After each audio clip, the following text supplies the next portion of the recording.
I want to welcome you all to the 6th edition of StoryMaps Live. In this episode, we'll be featuring John Nerge and Chanté Mitchell from the city of Brooklyn Park, Minnesota. Just a couple of housekeeping items. We are using the Zoom webinar features, so if you have any questions, feel free to put them in the Q&A section. We will be using the polling feature later on, so stay tuned for that. And we'll also be using the chat feature, so feel free to engage with us through those mediums. My name is Ross Donahue, and I am a member of the StoryMaps team. My colleagues are here ready to answer your questions, as well as our featured storytellers. In terms of the format or the webinar agenda, we'll start out with a background on what is ArcGIS StoryMaps and how are people using them. We'll then turn it over to our featured storytellers to present their fantastic work. We'll then do a live demonstration of the latest enhancements to ArcGIS StoryMaps and leave plenty of time at the end to have a live Q&A session so that we can answer your questions and help you get started on your next StoryMaps project. Great, so with that, I'm going to hand it over to Alan Carroll, the founder of StoryMaps. Take it away. All right, I'm Alan Carroll. I founded the StoryMaps team at Esri back in late 2010, and we've had a really exciting time serving you with our product, which I'm going to summarize. For those of you, most of you probably know a little bit about StoryMaps already, so just bear with me for a minute. Maybe you can take a brief nap or grab some coffee or something. But for those of you who might be newcomers to StoryMaps, I'll just describe them briefly. So they combine interactive maps that are hosted on Esri's cloud service, ArcGIS Online, and for that matter, of course, you can feature static maps as well. So maps, along with multimedia content, your photos, your videos, your audio, and text, of course, to tell stories, all sorts of stories that might happen anywhere around the world at any scale and on almost any topic. They work on a variety of screen sizes, so in other words, they're responsive. So it's best to author on large screens, PCs and Macs, of course, but you can view them just as well on tablets and mobile phones. And as a matter of fact, we spent a lot of time optimizing our stories for mobile devices. And then this is kind of the secret of StoryMaps as far as I'm concerned, that you can build a really beautiful and sophisticated looking multimedia story without requiring any kind of web development skills. So they come with these, with interactive builder that includes this thing we call a block palette. So imagine each of one of these text and graphic and immersive options as building blocks for a story, so you can assemble them piece by piece and rearrange them to create a really beautiful story. They're hosted by Esri in the cloud, and all that means is you don't have to worry about hosting. When we host, that doesn't mean we own. It's fully your content. We started several years ago by creating what became a series of standalone apps, each one of which presented a different user experience for combining maps and multimedia content. Some of them started to look a little old in the tooth, and time was marching on, and we thought, let's start working. This is a couple of years ago, on a second generation StoryMaps. Thus was born what we now call ArcGIS StoryMaps. Those classic apps remain available and will remain available for a long time. But we're really excited about ArcGIS StoryMaps for several reasons. One is that we've modernized the look and feel. We've cleaned up the back-end code. We've made it, as I mentioned, perform really well on mobile devices. But perhaps most important of all, we've combined those different user experiences into a single builder within which you can then find those and mix and match them within a single story. So we hope you're already using ArcGIS StoryMaps, or we might convert you in the course of this webinar. It's been really exciting to see StoryMaps grow in popularity. We're now well over 1.3 million StoryMaps hosted on ArcGIS Online, with many more that we can't count that are hosted behind within enterprise systems and behind firewalls. Lots and lots of organizations are using story maps. You'll see a local government example a little later, but a lot of nonprofit organizations like Nature Conservancy and Audubon and Doctors Without Borders are making story maps. Federal agencies are making story maps, sometimes by the hundreds. In fact, EPA has something like 1,500 story maps. Library of Congress is producing really beautiful story maps. National Park Service, other nonprofits. We're working more lately with the Smithsonian, which is really picking up on story maps. And we're also doing story maps with, and we're seeing National Geographic Explorers produce story maps, which warms my heart because I spent many years at National Geographic. And finally, story maps are really taking off in the classroom, which is really exciting to us. So teachers are using story maps for instructional purposes, but often a teacher will turn to her classroom and then challenge her class, members of her classroom, to create their own stories, and kids pick up story maps and the builder experience very, very quickly. So that's the very, very basic picture of what story maps are. Now just a word or two via another story map on how they're being used. And they're being used in all sorts of ways. In some ways, this is kind of the tip of the iceberg. But just to give you some ideas, they're used perhaps most often for public engagement. So just to inform the public about something important to you or your organization or the cause that you represent. Speaking of causes, they can also be more activist oriented in defense of indigenous people or Maasai women in this example, or advocating against pipeline, or you name it. Often those kinds of stories end with a button that says take action or donate or volunteer. They're also used for briefings and presentations, as I'm doing right now. So I have retired from PowerPoint and find story maps much more fun and engaging as a way to make presentations. You can find this story, by the way, on our via our website, and you can click on these buttons to see the actual stories. I mentioned the popularity of stories in the classroom. Students are creating pretty amazing story maps. An undergraduate here flew a drone, did some quite sophisticated mapping, and put it together in a beautiful story map. I love seeing story maps used for personal narratives. This is a member of our team. Will Hackney was reminiscing about a vacation or a series of vacations in Mexico. Every time I go on vacation, I come back with a bunch of pictures, and I just itch to put them together into a story. They can also be used for online guides, especially using the guided tour immersive within ArcGIS StoryMaps, which can take people very easily and virtually from place to place, showing of course those locations on a map, but also displaying them in video clips and images. They can also be take the form of an atlas. So sometimes we'll publish a multimedia story map with several maps within it, but for those of us who love maps, we aggregate those maps together in a separate story so people can easily access them and then find their way to the source data. They're useful also for binders and catalogs, and what we mean by that is that sometimes, especially emergency responders, will want to give their other responders, a single place to go to find a bunch of resources. So story maps or story map collections are perfect for that. So with one URL, you can quickly and easily find an array of related resources. It's also a great way to introduce your team or your colleagues. So we've seen several examples, but this is one from Tufts University of their I believe their environmental studies majors. So this was a collection, and each one of the majors created her own brief story map about themselves. Here's another example. This was of collections, but for a slightly different purpose. So you can aggregate a number of story maps and almost think of them as chapters. And the aggregation, of course, then becomes a story book. So in this case, what's the name of the nonprofit?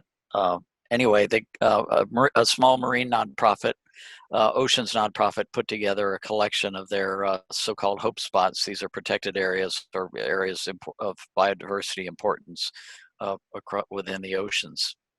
You can also create or essentially simulate or make a web page by simply embedding a narrative story map full width within a website. So the International League of Conservation Photographers did that with a series of story maps. You can see in the small image here that they have the ILCP header, then the story map appears and it goes straight at the bottom of the page to the footer, so that the story map is fully and seamlessly integrated into their own web pages. You can also combine story maps with another Esri app called Survey123 to create a simple crowdsource. So what you're seeing now is a little animation of a story we did for last year's Earth Day, inviting people to share their favorite place in nature around the planet. And we now have several hundred photos and descriptions shared by people all over the world. You can feature your own project or business portfolio. Commercial real estate companies, for instance, love story maps for that purpose. They can also be used for instruction and tutorials. So our team produces quite a few story maps about how to, say, use our Express Map function, or how to think about or plan a story, etc. And then finally, we're seeing more and more, actually, I've discovered a couple more just yesterday, more and more professionals, especially young professionals, using story maps to present a kind of multimedia portfolio.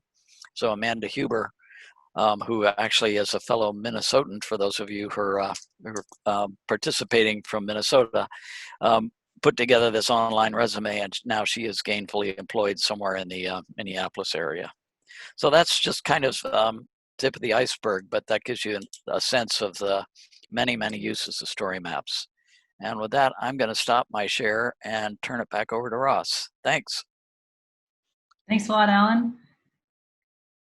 So for our next segment, we're going to transition to my favorite segment of StoryMaps Live, which is our featured storyteller. So during this section of StoryMaps Live, we bring in a storyteller or storytellers from the StoryMaps community to come and talk about their process of creating stories, creating story maps and story map collections. So I'm really excited to welcome John Nerge and Chanté Mitchell to StoryMaps Live, and I'm going to hand it over to them for their presentation. Thanks. Okay, thank you. Awesome, thank you. All right. Well, thank you everybody that is tuning in. We're super excited to be here today. And so I'll just start us off and just give a brief introduction. My name's Chanté Mitchell. I work for the city of Brooklyn Park. And I do a lot of work with our city manager's office doing strategic planning, and also with our communications team as well. And I've been with the city for about a year now. And I'll pass it to John. Thanks. Yep, I'm John Nerge. I'm the GIS coordinator for the city of Brooklyn Park. I work in our IT team, and I've been with Brooklyn Park for about 8 years, so a while. We'll just leave it at that. All right. So now we'll just go over, and we're going to start and give you guys a little bit about the city of Brooklyn Park before we really dive in. So first and foremost, we're the 6th largest city in the state of Minnesota. So if you guys ever are in the Minnesota area, come check us out. Probably aren't visiting much right now, but you guys can come see us. And also in Brooklyn Park, we really value our diversity as well. So about 25% of our residents in the city speak a language other than English at home. And another thing I want to highlight within that is that we have large populations of Liberian people in Brooklyn Park. Actually, Sunday was Liberian Independence Day. We have a large population of Laos people as well, and Vietnamese folks too. And so you'll also see on our infographic about 50% of our population is people of color. So in Brooklyn Park, diversity is a huge thing. We like to call ourselves the future of cities because of the way that our demographics have shifted already so much. And yeah, we're hitting a little bit over 80,000 folks within the city of Brooklyn Park too.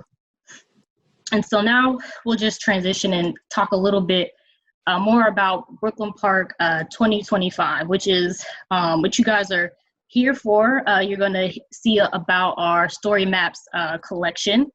And so essentially, for us to start talking about that, I want to share some background about what Brooklyn Park 2025 is.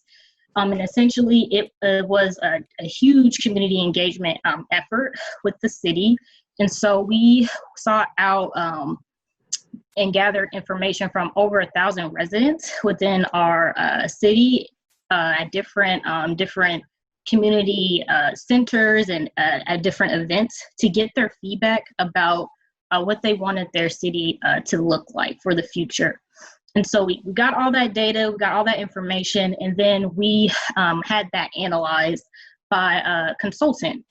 And so the consultant took all of that different feedback, gave us some good qualitative information, and then we had our steering committee for the city. And so that steering committee consisted of our city council members, some city staff, and as well as various residents too. And so the steering committee took all of that insight and essentially said, okay, we have to put this together in goals and make them priorities as well. And so that's really the birth of Brooklyn Park 2025. And essentially it's a living plan. It was adopted by our city council in 2017. And it really drives all the work that we do now as a city. And so we have 6 overarching goals now as a city, and you guys will see more of that as we get into the specific, the StoryMaps collection. And so we had a ton of data. As I said, I monitor all of our data. We have over 50 data points that I'm overseeing. So we had to think about what's most important for our residents. And so John's going to talk a little bit more in detail about those data things that we have in the city.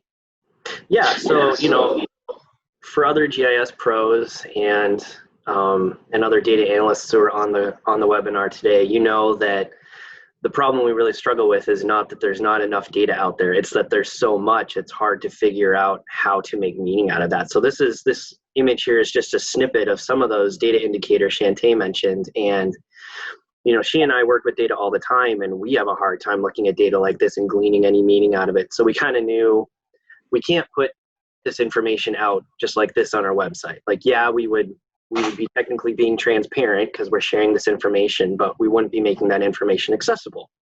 So we talked some more about how can we better communicate this, and we started talking about how do we tell the story of the data. So that's when the idea of doing story maps, kind of bubbled up. And I just wanted to highlight too. Alan mentioned the classic story maps. We've been using story maps, I think, pretty much since they first came out. So what we're going to show today is not even our first iteration of doing story maps with these goals. Back in 2018, we did it with the old Cascade template. So, but I think we did a lot of improvements since then. But it was really rewarding, and I think we really made, hopefully you'll agree, an impactful series of story maps, as well as using story map collections, because we had 6 goals that worked really perfectly for us to share 6 different stories in a really concise and well-organized format. So with that, I'll switch over to the actual live connection and pass it back over to Chanté to talk about one of these goals. Awesome. Yeah, so we'll just go through, we'll start with goal 3, which is our thriving economy goal. And we won't discuss each goal today. We'll just go into the layout. I'll try to be quick through this goal as well, because we really want to focus on goal 5, our increased equity goal. But you'll see the layout, and essentially at the beginning, each of the goals has a different kind of button template that you see there, the green button, and there's a really kind of cool story behind that I like to have John share, because he knows more about the history. Yeah, so these buttons actually originated in the physical world. These were templates that our graphic design people made for actual buttons that we handed out to people at events. But when we were putting this story together, we found those graphic files and thought, wow, these are fantastic. And we realized, each each goal already had a color associated with it. So we decided, if we want to tell 6 stories, let's use that color just as an accent to help people understand as they're going through the story which goal they're viewing. So it just it was fun because usually things go from digital to physical, but in this case it went from physical to digital. So yeah, I just thought that was kind of fun. Yeah. All right. So we'll just keep scrolling down, and John, you can interrupt me if something comes up sure. as well. So at the beginning of each of the goals, we have, the bit about Brooklyn Park. We talk about our vision and where we see, the city going, along with that brief detail about our community and the brief detail about our community plan, which is Brooklyn Park 2025. And then we go into what is this goal and exactly what does success look like in our community for that goal. As we stated, this project, me and John really were focused on making this resident focused. And so it's very important for what we put out there to be clear, concise, and easy to understand as well. So what success looks like, you can click on learn more about goal 3. That takes you to a YouTube video, and that tells you more about that goal too. So we keep going there. And then we have this portion of our story maps that is, you said we did. And this is something that we've been doing now for a couple of years. So essentially it's looking at the year in review and thinking about, okay, so what do we accomplish as a city? So one big thing for us was, restaurant week. So we'll scroll through these, some other programs that we've done in the city, but more so you can see the format and the structure of this. In the works discusses, what are we currently working on and how that project's going. And we can just scroll through that as well. Then we go to see the data. And then we have this portion that discusses why study the data, and once again, thinking of the residents in mind. So explaining what that data is and why it's important within that space as well. And then we come to our dashboards. And so this is a portion of the collection that I built with our community indicator data. And so this is more the space that this is where my expertise was in. I don't know much about story maps actually as much as John does, but I worked on this Power BI dashboard that you'll see throughout the story maps. And so if we click into the median income card, you'll see there that we have this trend data going back to 2014. And so a lot of our indicators, we make sure we have some level of trend data if it's available. Sometimes we create new kind of metric points to look at, but this one, obviously, we have some pretty good trend data. If we go back. And so, yeah, and another thing I just want to mention is that we really try to be cognizant of even how many cards we had. My goal was to not have more than 6 cards per each of our goals, just because it goes back to the idea that everything needs to be digestible and it needs to be, easy to understand. I'm actually a person that when it comes to numbers, you got to explain it to me twice and show me a picture of it. And so that's really how I thought about it with building these dashboards as well. Colors, making it clear and easy to understand, and kind of writing out whatever we're discussing whenever we have the opportunity to. All right, and I think we can just scroll on down. And then kind of the same thing with this as well, understanding our tax base, just taking that information that, for us, if we work in the city, we talk about these things more, but when we're putting it out to the public, it's not as easy to understand. So we want to make it understandable. So we have a brief narrative describing it. We have a nice chart as well developed by our graphic designer in the city, telling us that story about our market value with property taxes. And the same with commercial vacancy rates. That's important for us in the city. But we want to make sure it's easy to understand for other residents who also may think it's important, but they don't quite necessarily know how it all works. So we wrote that narrative there too. We keep scrolling down. And I like to call this portion of it, the ending of it, the learn more portion, our call to action. And so essentially we're saying, this is the work that we do. It correlates to our goals. We have project teams within the city around these short-term project teams and long-term ones. And so we want you to be involved too. And, you know, you can be a part through your neighborhood or through a community organization, and you can read more about the plan in general. And that's really kind of how we end each of the goals as well. Mm-hmm. Awesome. So I'll go ahead and jump over to goal 5. You know, brief comment. As we were getting ready for this presentation, Esri added the option to have these navigation options for story map collection. So I loved that. We actually added that right here. But yeah, so now here's goal 5. You can see, you know, very similar. I'm not going to go through all the exact sections because Chanté already explained that really well. But you can see that goal 5's color is orange. So as we go through here, you'll just kind of see we use that as our accent color. All of the story maps start with the same introductory text. It's 6 different goals. We wanted to allow people to consume this content however they wanted, whether that's going from goal 1 to goal 6, jumping into just one they care about. So we both wanted to make sure each story was self-contained, but also that each story was part of a collection, which means we wanted to make sure these sections were still very concise. Because, you know, we could have written novels about these, but we would have made that inaccessible because people didn't want to read that much. So same thing here. We cover, you said we did different qualitative or project-based things that we've done related to the goal. Again, follows the same format in all of the stories. Same with our see the data. And then again, here's another dashboard. So each story has its own dashboard. And like Chanté mentioned, you know, these are all interactive. This is not 100% of the indicator data that we're tracking, but it was the stuff we felt by looking at the data was the most consumable. And, you know, she mentioned she doesn't have as much experience in story maps. I don't have as much experience in dashboards. So that's one thing I really enjoyed about this process was I feel like the partnership that we had between that, as well as the connection to our communications team to make sure this thing stayed aligned with the look and feel of our website, because that's where people are going to access this, was so valuable.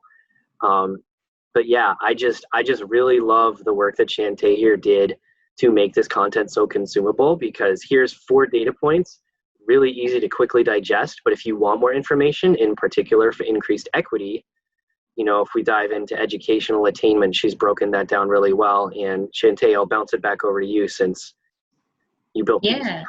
Okay.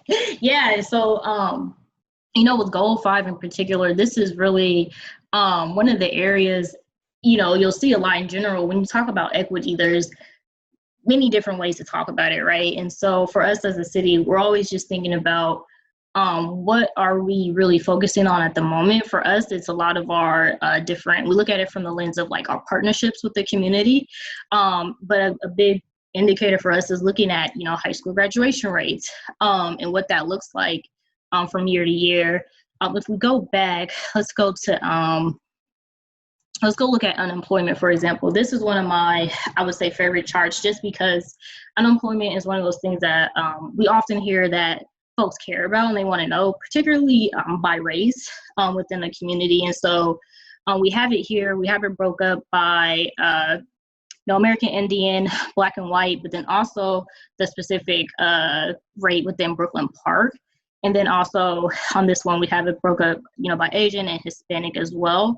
And so just once again, taking a ton of different data points and figuring out a way to make sure that it's easy and digestible to understand. We want folks to come and grab this information. We also, you know, want it to be a tool for our staff internally to use, that they can come here as well if they need some quick data points. They don't always have to come and ask me, right? It's here. They can grab a chart, they can screen share it, do what they need to do as well.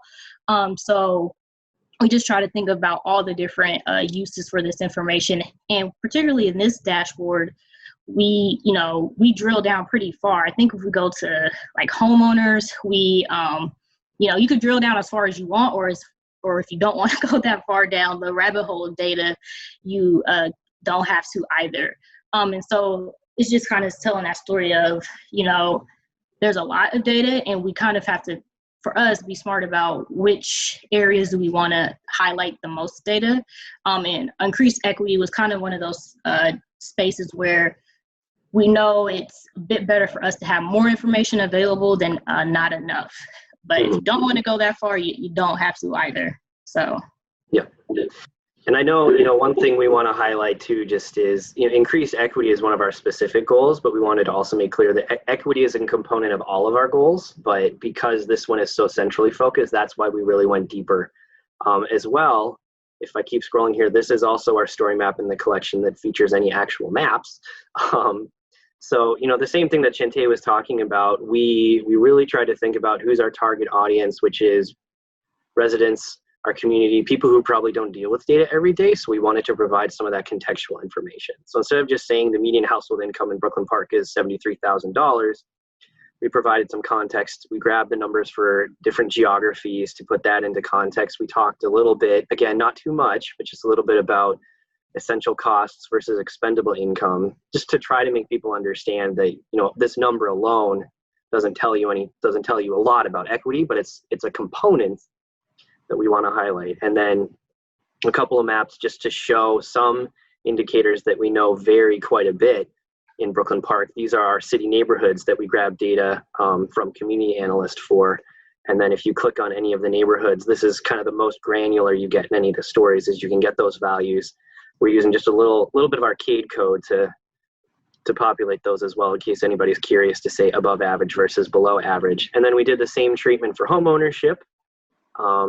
And then the other thing we did is we used map actions to not only show a map of homeowners versus renters, but we know internally that a big factor of that is where are our large rental communities, so where are our apartments. So there's also the option to turn those apartments on interactively to, again, that doesn't 100% explain where renters versus homeowners live, but it provides a little bit more context. So again, kind of starting general and getting more specific as we go.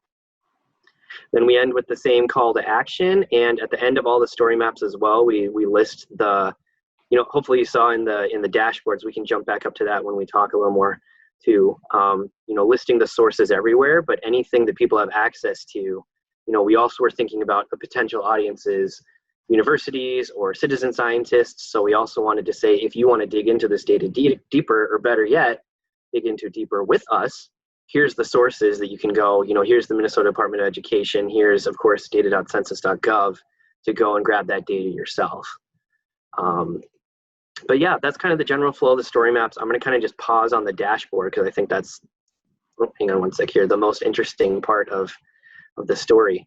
But yeah, Chanté, I was wondering, just, we've got a few minutes left, what was maybe one of your favorite parts or most valuable parts of working on this collection together?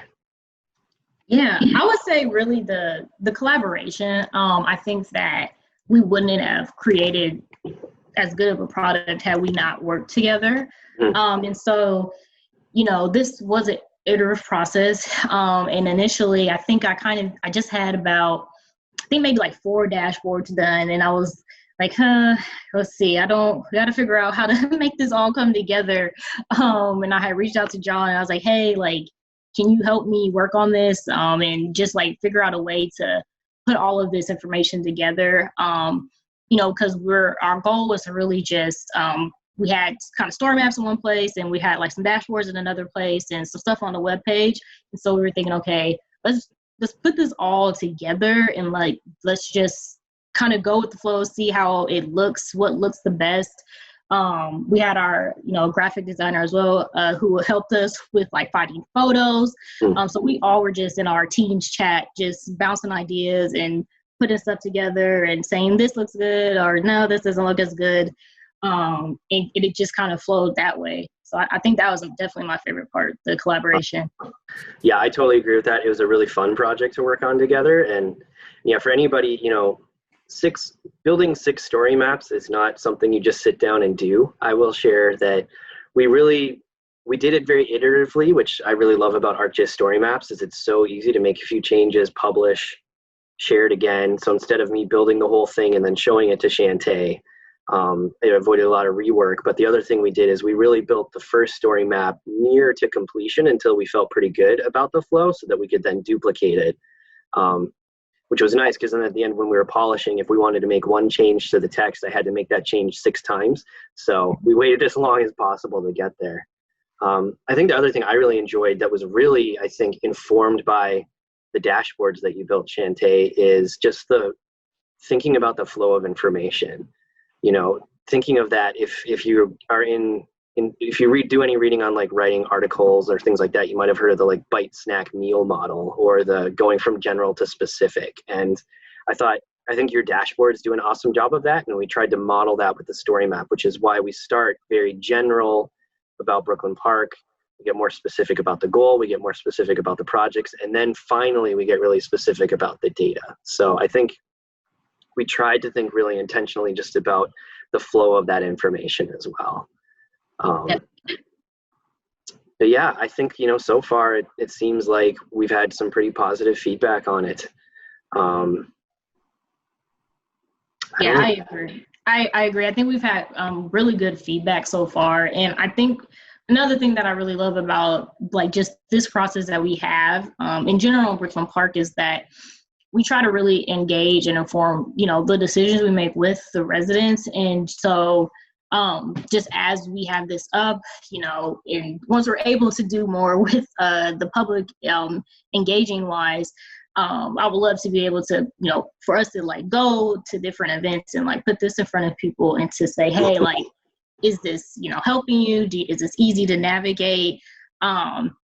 We really try to just get that feedback from our residents on how to best make things easiest for them to understand. So absolutely. All right, I'm going to do something I should not do, which is I'm going to try something we didn't practice here because I thought of one other thing I really liked. You know, of course, the fact that this scales down to a phone was just amazing. We know from our website traffic that about 60% of our visitors are on mobile devices. But we even tried to think, you know, Chanté did an awesome job of, we tested this out on phones when we were looking at the format, and we noticed that embedded stuff within story maps, this would just say see full screen. So we made sure that we had an alt image for that, and Chanté even branded those. So between the different stories, the background color and everything fits there. So that was just one last detail I wanted to show that I think is kind of a pretty cool thing that we did. But, you know, with that, I just want to say thank you. Thank you to everybody who attends. Thanks to Esri for reaching out to us. This is our contact info. You know, if you want to know more about Brooklyn Park, more about our community plan, more about our story maps and stuff like that, we'd love to collaborate. But those are kind of my closing thoughts. So I'll hand it over to Chanté one more time. Yeah, just thank you everybody once again for tuning in. This was fun. So hopefully if you have any questions, just let us know. You know, I talked a lot about our community engagement process at the beginning. I know we didn't focus on that most of the time, but if you have questions about that and what it looks like in a local government, definitely just contact me and we could talk through it. Yeah, awesome. Yeah, I love collaboration too. I'd be remiss if I didn't do this. Amanda and Kayla, I know you're on collaboration. These people, you know, let's learn from each other because this is also building on what people who came before us built on. So anyway, thank you. Awesome. Thank you so much, John and Chanté. We've had a number of questions come in as you've been talking, and so I want to give a couple minutes over to being able to answer these. So the first one comes from Alan. He's asking, I'm curious how the new story maps handles Microsoft BI. Is it simply embedded? Do you need to adjust for visual formatting like resolution, viewing on tablet versus computer? So how is that experience for you? And John, you can take over if I'm missing anything. As far as I know, when I built a dashboard, I just had an embed link and I would send that to John and he would place it into the story map. I'm not sure what other adjustments you had to make though. I didn't, so we did play around with, we did end up going with the sidecar floating panel because we really liked using up the full screen for it. We also tried, of course, you can add it as embedded content directly just within the story as well. So I guess I'd say we played around with all of them. I didn't really see too many issues. I think that was much more on Chanté's side of just testing that out with different screens, and it seemed like it worked pretty well. So yeah. Once she sent me the link, it was pretty much I just pasted it in and that was it. It was pretty plug and play. Yeah. Awesome. Great. A couple more questions just in the last couple seconds that we have, unfortunately. Question about what did you find improved in your experience using the new ArcGIS StoryMaps builder compared to using the classic templates? Sure. So, I think Cascade worked really nicely. What I really love about the new ArcGIS StoryMap templates is the modularity of it. So, along with, choosing the stuff we did. So, for the we really did kind of model that Cascade experience, but we were able to play around with all of the different content blocks. And I think having that flexibility, it's definitely a challenge because you can pretty much literally make it look like however you want, but it was really nice to be able to customize it much more to work, thinking of the story as different blocks of information, using the right type for each component was a lot nicer than feeling kind of stuck with only having a couple options in one of the classic templates. Awesome. Well, again, thank you so much. Unfortunately, we don't have more time right now, but at the end, if we have more time, we'll go back to those questions that have come in. And feel free to contact Chanté and John. Their emails are here on the screen. And check out their story map. It's really impressive. So now we're going to move on to the live demo portion. So for those of you who are just getting started with story maps, you can see how to get started. And those of you who have been using it for a while, you can see the latest enhancements. So I'm going to share my screen now and walk you through getting started with ArcGIS StoryMaps, as well as show the latest enhancements. So for any of you who are just getting started, one of the best links to remember is esri.com/storymaps. When you go here, you come to our landing page. This is where you can get information about ArcGIS StoryMaps. You can explore stories from the broader StoryMaps community. This is updated weekly, and you can explore them by different themes. We also have storytelling tips. In particular, the resources tab gives lots of various tools for getting started with ArcGIS StoryMaps. So things like planning your next story, things like 9 steps for great storytelling.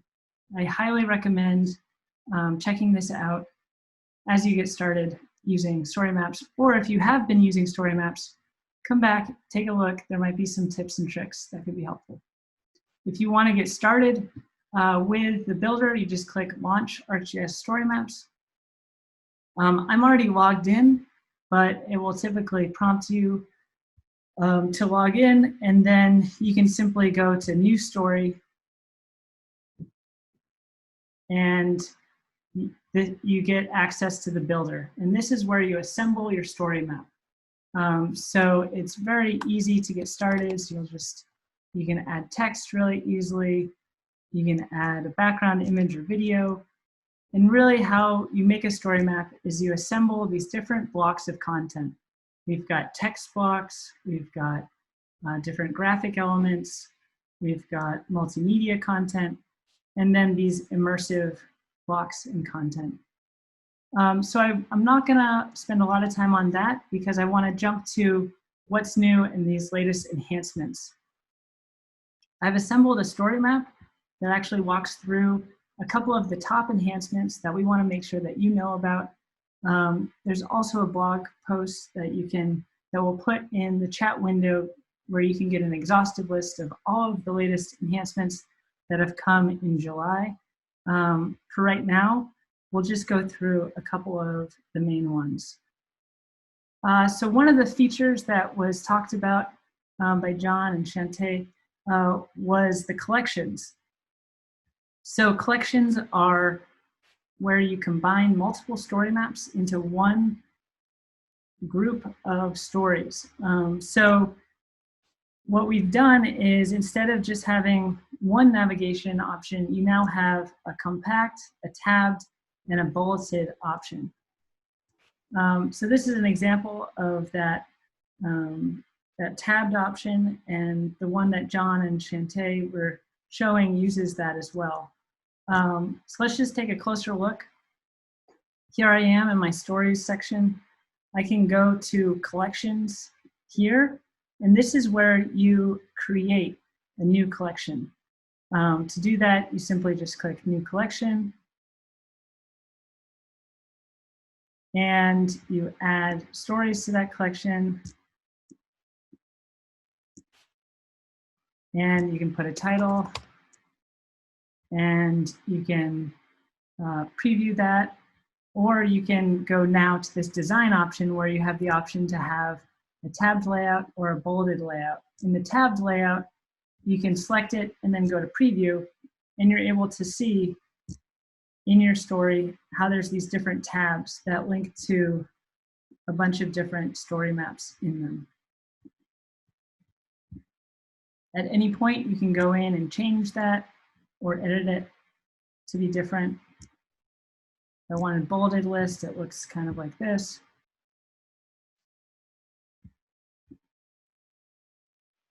So you see now it's a numbered group of bullets instead of that tabbed list. And if at any point you have questions about the things that I'm showing, feel free to put them up in this Q&A area. Okay, so that's our first new enhancement. Second one, you can now change the header color. So if I go in and edit this story, it works the same way you would edit any bit of text. You select it, and then now you have the option to change the color of text in headers. We heard from a lot of users that they wanted this feature, and the developers have been able to get this in, and this enhancement will be available within the week. Some of the things that I'm demoing right now are going out in our next release, which is actually happening this week. So, some of the things that I'm showing aren't available quite yet, but will be available by the end of the week. Okay, the next number 3 enhancement, you now have options to have transparency on text in Sidecar. So you can see how it's nice to have this feature to style your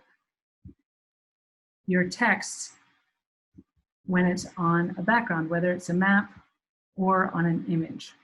So there's increased styling options. Now, we released the swipe block a little while ago. This was typically for maps, but now you can also add images. So in this example, I've shown, this is the Grinnell Basin in Glacier National Park, and I've added historic imagery and present day imagery. And you can see how this glacier has receded dramatically. How did I do this? I simply go to the swipe block, and I add one image on the left-hand side.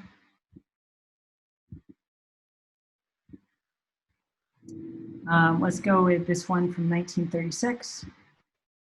And we'll add another one from 2013.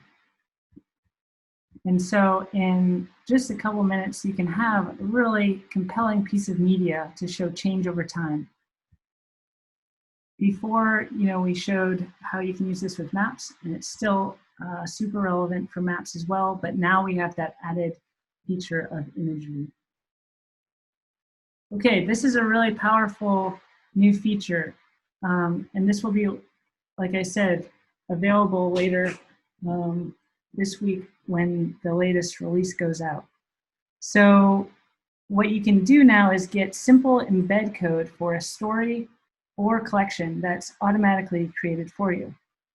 So here I've just created a little link where I can show this. So this is a public story map about the work of Dr. Raywin Grant. And now if you go to these 3 dots here, you can click embed this story. When you go here, it automatically creates this iframe code, and you can either hide the story header or hide the story cover as well. So in this case, let's not hide anything. You just copy this embed code, and you can add this directly to a website. You could add it directly to any web content that you have, or you could embed it into a story map. I don't know if I would recommend embedding a story map within a story map, just in terms of reading experience, but this is how it works, just as a quick case in point. So you can see that you can now explore this content. It's a really powerful feature that we're really excited to see how you guys use it. The last enhancement that I'm going to show is in guided tour. You can now have custom maps in your guided tour. So in case you kind of forgot what guided tour looks like, down here at the bottom, before you only had a couple options for the base map that you could use. Now you have the ability to add a custom map, and you continue to add your series of points the same way. How did I do this? So if you go into the editor, go to the guided tour section. Now there's a map settings option. When you click that, you have the option over here on the left to select a base map. Before, you had all these default base maps. And these are really nice and powerful, but if you're showing thematic content or talking about thematic content and you have a map that's ready, like this map of grizzly bear ranges, it can really enhance your narrative and make it even more powerful. Okay, so I went through that really quickly. Let me just summarize one more time. We've got the new collection navigation options, that's compact, tabbed, and bulleted. We've got the ability to change the header color within a story. That's just by selecting text and changing the color. There's new panel styles, including the transparent. You can do swipe with images. You can now get embed codes from any story or collection. And with guided tour, you can have a custom base map or use Living Atlas content in your collections. If you don't know what Living Atlas content is, you can just simply go browse more maps, and right there you have Living Atlas, which is Esri's cloud data repository that has so much information that you can incorporate directly into your story pretty seamlessly. Okay, so I want to make sure we have time for our live Q&A section. So I'm going to stop my share, and I'm going to put out a poll to everyone to ask you, which enhancement are you most excited to try out? So I'm going to open this up. Feel free to answer this based off what I just demoed, and also put your Q&A questions into the chat window, and we'll be sure to answer them. We'll have this poll open for another minute or so. And this way we can see how you guys are going to use these enhancements and which ones you're most excited about. And we can each kind of see what's going on. And while that's open, I'm going to look at our Q&A to see what questions have come in that haven't been answered. And know that you can if you click the thumbs up in the Q&A area, it upvotes different people's questions. So if you also have the same question as somebody else, be sure to press that little thumbs up and it will move it higher in the list.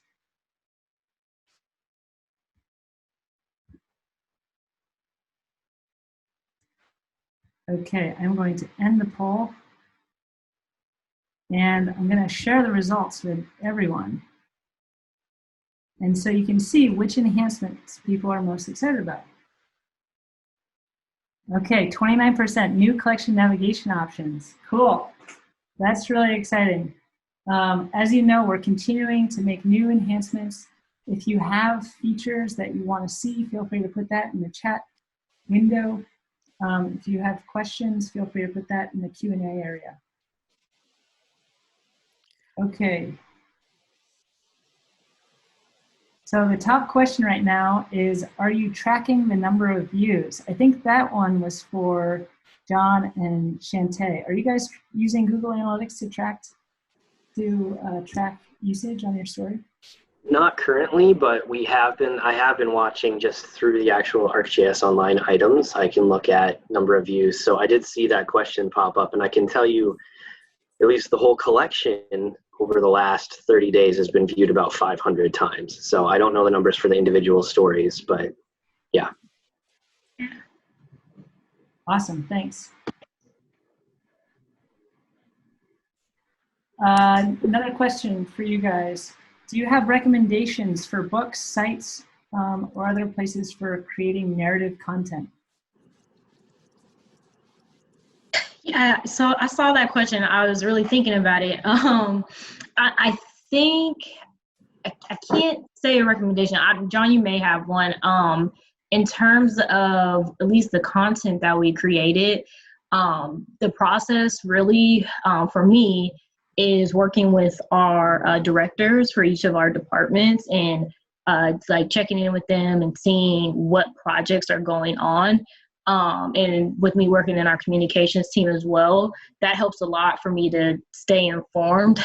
And like we said, it was an iterative process. So we did have a template before that we had of the dashboards and like the narratives as well. And so that's kind of what I use. I don't think I have a book or a recommendation though. Yeah. Sorry. Yeah, for me, I know I say this to a lot of people, but I've heard if you want to be a better writer, you should read more. And I think if you want to get better at story maps, you need to look at other story maps. So like check out the galleries, get inspired by those. If you're looking for actual books, two that I would recommend as a GIS pro, one would be Don't Make Me Think by, I believe, Steve Krug. And another one is called Letting Go of the Words. And the author's name there escapes me, unfortunately. But those are two really popular books just about writing and designing for the web that have nothing to do with GIS. But I think knowing those basic web design skills will help you think about story maps outside of just your maps. Totally, totally. Great. So we're coming up on the end of the hour. I am going to put a survey in the chat window to collect some feedback from you all about this story maps session. And that will also appear when, can you put those books? Oh, if you have book recommendations, can you put them in the chat window, John and Chanté? Yeah, you got it. Great. Okay, and let's see. I think a good final question goes to Chanté and John. Did you use Esri products to receive feedback on the story map, I believe, or did you rely mostly on word of mouth? So getting more at sort of the structure that you guys set up for creating, iterating, and delivering. Mm-hmm. We didn't for our community plan. We really tried to engage one-on-one with residents for that as much as possible. Otherwise, I mean, we've used typical surveying tools like SurveyMonkey and things like that. But no, we haven't used any of Esri's crowdsourcing tools for any of that. Great, and I also like this question a lot. Does the dashboard slow down the story map I'm very curious. That's a great question. I mean, technically the answer is yes. I don't know if you saw during the demo, it takes a little bit to load, but I think that was a component of really thinking about keeping what's on the dashboard when it loads as minimal as possible. So, I mean, we tried it on multiple phones, both on Wi-Fi and on cellular, and it performed just fine. I think had we made a dashboard that was too interactive, that probably would have made it not usable on the story map. But I think Chanté put together something that was nice and compact and worked really well embedded. For sure. Well, on behalf of the StoryMaps team, I really want to thank you both for participating in StoryMaps Live. I know I've learned a lot. I'm sure the attendees have as well, and can't wait to see what else you create. And to the rest of the attendees, we're really excited to see your story maps, and feel free to reach out and let us know if you have any questions. So thanks everyone for tuning in. Thanks a lot. Thanks, John and Chanté. Thank Thank you.